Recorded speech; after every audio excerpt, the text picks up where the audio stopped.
Hello once again, and Tony here with a review of the 2005 horror mystery anime Hell Girl, known in Japanese as Jigoku Shoujo, which had its premiere on Japanese television on October 4, 2005 and ended its run on April 8, 2006.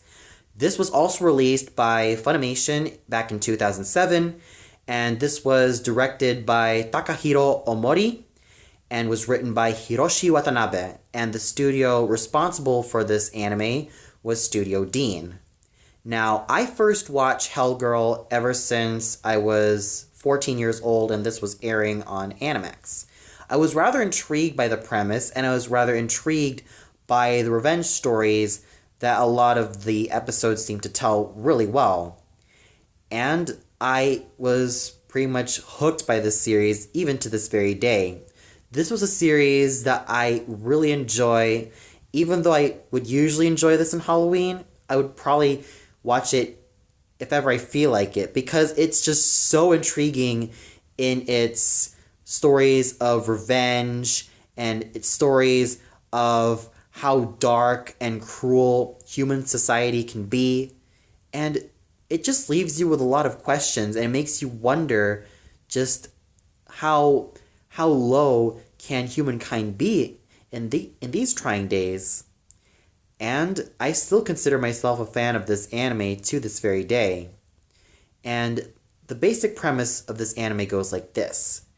There are rumors about a website known as the Hell Correspondence, known in Japanese as the Jigoku Tsushin, in which you type the name of your tormentor, whether he has bullied you, stalked you, or has done a lot of shit to you, or even to humankind, and just send the name of the tormentor. Once your request has been heard, a young girl with long black hair, snow white skin, red eyes, and a schoolgirl uniform will appear and present to you with a straw doll with a red thread on its neck. According to the contract, once you untie the red thread on this doll, the tormentor will go straight to hell. However, there is a price. That means you'll have to make your end of the bargain. Once you die, that means you also go to hell too. So this premise does sound pretty scary, and it is quite heavy when you think about it as well, especially when it comes to the topic of revenge and even the dark side of humankind. So how well does the story, animation, music, characters, and voice acting hold up? Let's find out right now. Now, like I said, the story does have the basic premise of revenge and getting back on someone because that someone has turned out to be quite the cruel bastard to you, and it also does show the dark side of humankind. There are a lot of topics being talked about, like murder, bullying, stalking, adultery, deception, theft, and a lot of other dark and heavy topics that really are talked about in this show, and this show does handle them really well, being totally unhinged and really leaving you with, at times, a bitter taste in your mouth, because you know that this shit can be real. This can rather be a really crappy situation when one gets himself into.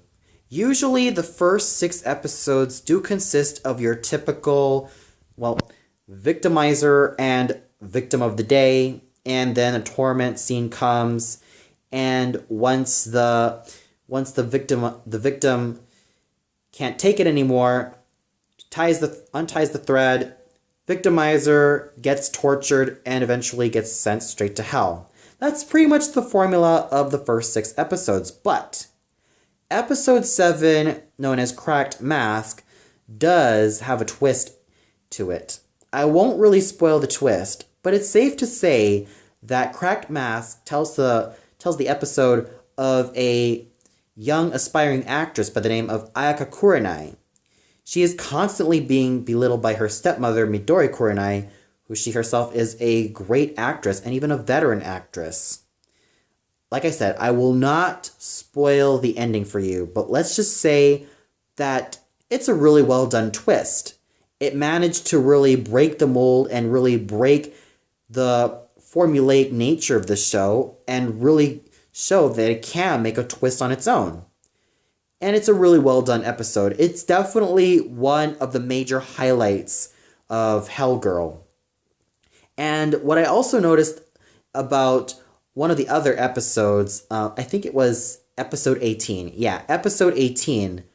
There is this one character, there's this one victimizer by the name of Meiko Shimono who is just so freaking nasty to this young girl by the name of Miki Kawakami, especially to Miki's dogs, Yuki and Pinky. Oh my gosh, I felt so sorry for her. This was pretty much one episode in which I wished that there was a better torture scene for Meiko Shimono, a much harsher one as well. I probably would have loved to see that witch being quartered and being thrown into the river where Ai is sending her soul into. And okay, calm down. I do wish that the victimizer of that episode could have had a harsher death. But it's safe to say that, yeah, what really does make the show are also the torture sequences that are cast upon by these victimizers. And it's quite awesome to really bring out the inner sadist in you. And especially if you've gone through a period of your time, if you yourself have been tormented and pretty much have made yourself feel like there can be nothing that you could do about it. And once you see these sequences, you can't help but have like that sort of sadistic glee on your face, which is also a huge highlight of this show. The torture sequences are also a huge highlight in terms of the show's story, but also in the show's animation, which I'll get to later. And somewhere along episodes 8 to 26, there are another pair of characters involved in the story, aside from Enma and her 3 minions, Wanyudo, Honeona, and Ichimoku-ren. Yeah, Ichimoku-ren. So, aside from Ai and her 3 minions. And those are the shady, down-on-his-luck reporter Hijima Shibata and his daughter Tsugumi. Now, Hajime is a single father because, well, his wife Ayumi died in a very tragic accident, leaving him to raise his very young daughter Tsugumi and basically play the role of the father and mother to Tsugumi. Tsugumi is also quite mature for her age, as she can be capable of taking care of herself. However, there is a dark mystery revolving around the Shibatas, and that has a huge connection between not only the victims of the various victimizers in this anime, but also between them and the Hell Girl, Enma herself. So there are a lot of mysteries and dark secrets surrounding this anime, not just the typical victim and victimizer story, but also the stories revolving around Hajime Shibata and Tsugumi Shibata are rather intriguing on their own. So if you can get past the repetitive nature of the episodes, you'll definitely get to see that this is also a cautionary tale of how 2 wrongs don't make a right, and how dark human nature can really be, especially when one reaches to their breaking point. You kind of really want to have your heart go out to those victims, and you really get really pissed off when those victimizers don't know when to stop until it's too late. So let's just say that the story found in Hellgirl definitely is quite interesting and actually really thought-provoking, but it also serves as a cautionary tale that two wrongs never make a right. And also, the stories revolving around Hajime and Tsugumi are also quite intricate and really do tie well to the main story, and especially with what happens later on. Like I said, I'm not going to spoil it for you, but you'll have to watch it to find out. The animation I thought was just really well done, which really does blend well with the show's creepy and dark nature. There are no over-exaggerated features. The color palette is quite muted, though when it goes to the torture scenes, there are bursts of color, mostly a bright red or even dark purple or mauve or indigo that's being used, or even black. And even a lot of moments where the animation just really bursts on screen. Truly, like I said, the highlights of the animation usually are the torture scenes because, it's not just the animators that are going creative over this, it's also the creator himself that can go really crazy with what type of torture scenes can be present for these victimizers. I mean, they just really go out of their way to really try to make these torture scenes as creative and frightening as possible, which I really felt like the animation really does shine there. Of course, there are times in which there are sort of repeated frames being used, which doesn't really detract the series at all. But let's just say that they were also saving some money on that as well, mostly because the torture scenes really do tend to really be so creative and so vibrant that sometimes you really don't know what on earth you're supposed to do next. So at times, the animation really does shine on the torture scenes, but this animation also does use the character designs really well, using a very realistic nature and not with all the typical anime exaggerations at all. These character designs and even the color palette in this entire anime is very muted, but at times really creepy and makes you get so invested in this world around you. And I also love the designs of Enma's headquarters. I thought it was just really gorgeous, especially with all the spider lilies around her hut.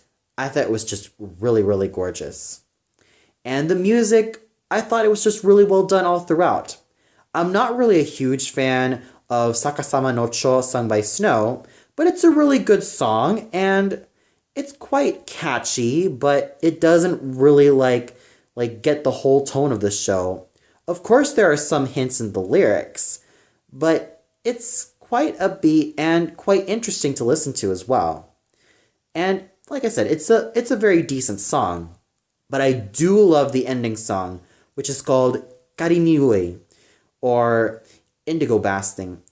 I thought it was just really well done, and especially when it comes to the singer herself. I'm of course referring to Enma's seiyu, Mamiko Noto. She really sings that song really well with such a hushed and eerie tone, with a whispery voice that makes you intrigued, entranced, and just makes you really want to listen to a lot more. Mamiko Noto really does have a really, really wonderful quality to her voice, which really does mesh well with the show's supernatural elements combined with some of the horror and mystery elements.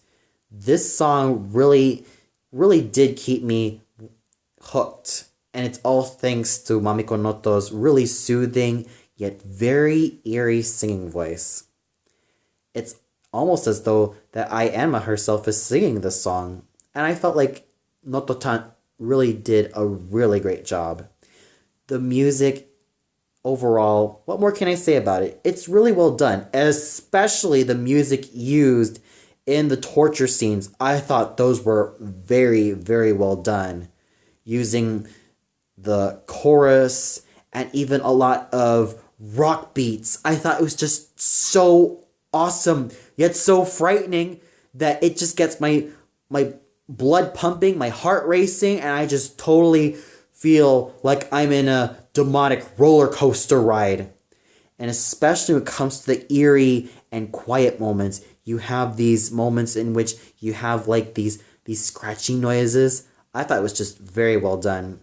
Overall, the music really does keep well with the show's eerie, dark, and creepy atmosphere. The characters I thought were rather intricate, so let's start off with our main heroine, Enma, the Hellgirl herself. Now, Enma is a character that you could write a book about. At first glance, you might think that she's an angel of death, or she's just a messenger of the devil and nothing more. But we do find out about Ai's tragic past, which I dare not spoil. Safe to say that you will need a box of tissue. And once you see what has happened to Ai before she became the Hell Girl, I'm sure that you will definitely be bawling your eyes out. It is just so tragic and so heartbreaking that you really want your heart to go out to her. But safe to say, Ai is definitely an interesting character because on the outside, she does appear to be someone who is cold, emotionless, submissive, and quite threatening as well. But inside, you kind of realize that there is still a spark of humanity in her. You do realize that she's also hurting from all of the crap that is happening in society, and even the crap that is happening with humankind, or even mankind in general.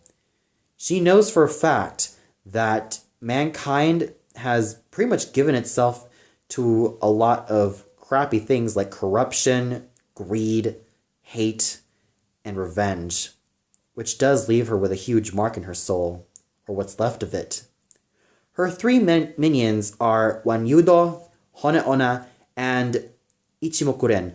Wanyudo is your typical wise old guy. He's someone who is very sagacious, someone who is pretty much the team dad of the group, and someone who is very much a deadpan snarker at times. He is a very interesting character in his own right, and his power is turning into a demonic wheel with his face on it. And let me just say that once you see him in his demon form, you'll probably would need to hide under a blanket. Oh yes, that's how scary he can be with that form. With Honeona, she is a sort of a Japanese courtesan-like woman who at first you might think that she is just like any other woman. But don't let that fool you. She can expose her bones and use it as a sort of weapon and use it as a scare tactic in order to give you the heebie-jeebies. Oh, yes. She's very sarcastic and very level-headed and very much someone who can empathize sometimes as well. And even at a lot of times, she even disguises herself as a normal human woman to blend well and even to get some insight information of what the victims' lives are like. And then we get to Ichimokuren, who is very laid back, cool, calm, and collected. And his chemistry with Honeona is rather fun to watch as well, since they also do make a really cute couple. And then we get to the Shibatas. Hijima Shibata is your down on luck, shady reporter who wants to get a job or wants to get a quick buck by trying to find out what's the latest scandal going on with certain people. He's a single father, though at times he can be quite goofy as well. Tsugumi is someone who's rather mature for her age and someone who at times does have to take care of her daddy, though at times these two do have really great chemistry as father and daughter. But there is also a dark secret that is hidden between the two and that eventually leads to Enma. So with these characters, there's always something interesting and rather intricate, especially some of the victims as well, and even some of the victimizers. There's always something fascinating about the victims that you want to sympathize with them and even find something that you can really sympathize with, and some of the victimizers you know that you would love to hate. Because you know for a fact that the victimizers are purely assholes for the sake of being assholes, whereas with the victims, they try their hardest to be as reasonable as possible, but when all hope is lost, they just pull the damn string and what do you know? They just sign their own death warrant. So overall, the show does really make a great use of its characters, especially seeing the different cases of each of these victims and victimizers, which I always thought were rather interesting in their own way. The voice acting in both languages I thought was just really well done. Mamiko Noto manages to really give a creepy yet very adorable type of presence to Enma. I mean, there's no doubt that this role probably was pretty much one of the most coveted roles in all of anime. I mean, it's no surprise that in the world of Japanese voice acting, there have been a lot of voice actresses who do specialize in voicing young girls. It's not just Mamiko Noto alone, with the likes of Ikue Otani, Satomi Korogi, Kano Ueda, Ai Shimizu, Yukari Tamura, Yui Horie, Ryoko Shintani, Miyuki Sawashiro, and Rina Sato, and Yukana, and many, many others. I'm sure that any of those voice actresses would have been fit to voice the title character. But ultimately, I'm sure that casting would have been really tough, especially for the casting director. I mean, it's not just Noto that probably would have been a candidate for Hellgirl. I'm sure that the likes of Yukari Tamura, Yui Horie, Ryoko Shintani, Rina Sato, Miyuki Sawashiro, Ikue Otani, Satomi Korogi, Masumi Asano, and many, many, many other voice actresses who specialize in a lot of young girls that I can name off the top of my head probably would have been suitable candidates for the titular character. But Mamiko Noto definitely trumped them all by giving such an otherworldly presence in her voice, making Enma not just another little girl. Oh no.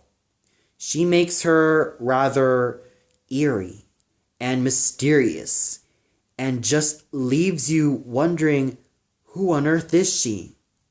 And just leaves you with a lot of mysteries in your head, wondering, oh my goodness, she's there. She definitely has that presence in her voice that is soft, yet biting. And that's what I really liked about Mamiko Noto's performance as Hellgirl. I also love Brina Palencia in this role as well. It's no surprise that Brina Palencia is also one of my most favorite voice actresses of all time.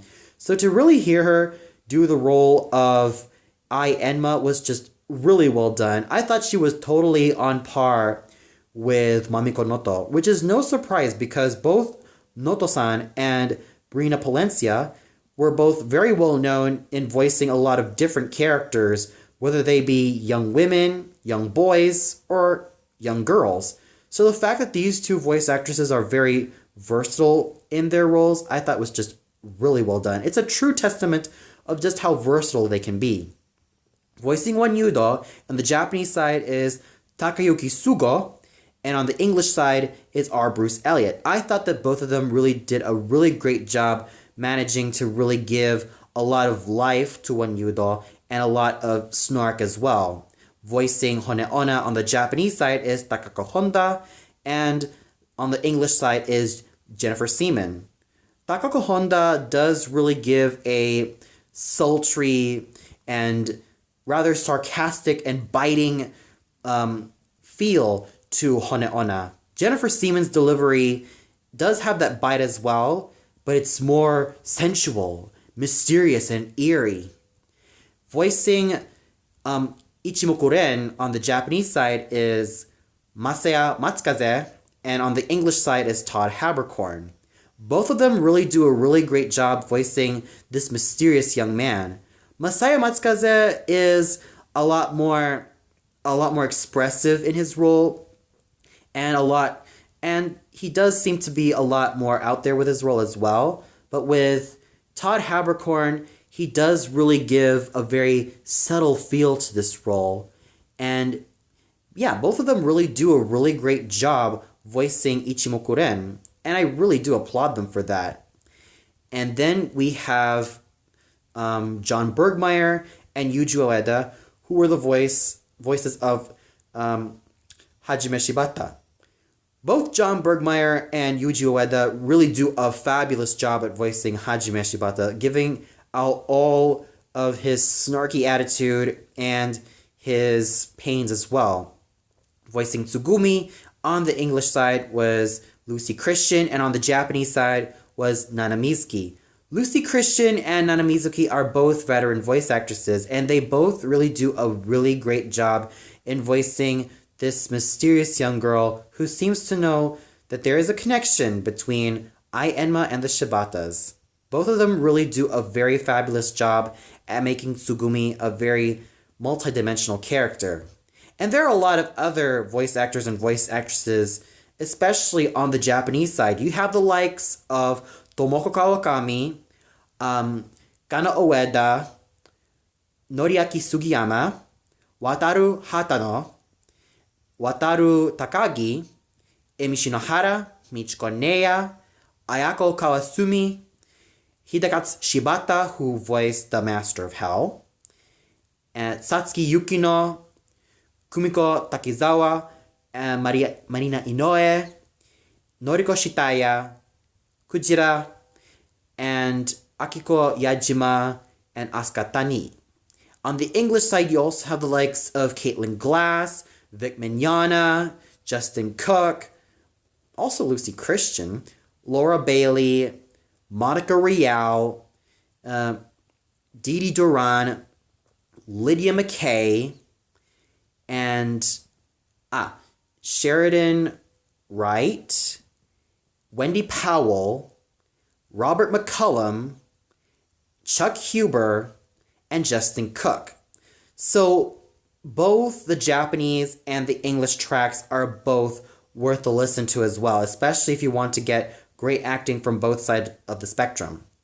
So overall, Hell Girl was definitely a great experience for me. Though it can be repetitive in its story, its message prevails that two wrongs do not make a right, and there are always going to be dark facets of humankind. With that said, I give this anime a well-deserved 4.5 out of 5 stars. It is definitely worth watching. Go ahead and check it out if you haven't already. If you have seen this anime already, please, what are your thoughts as well on this anime? Did you like it? Did you feel indifferent to it? Were you in the middle with it? Did you not like it at all? Please let me know in the comments below. Well, that's all for now.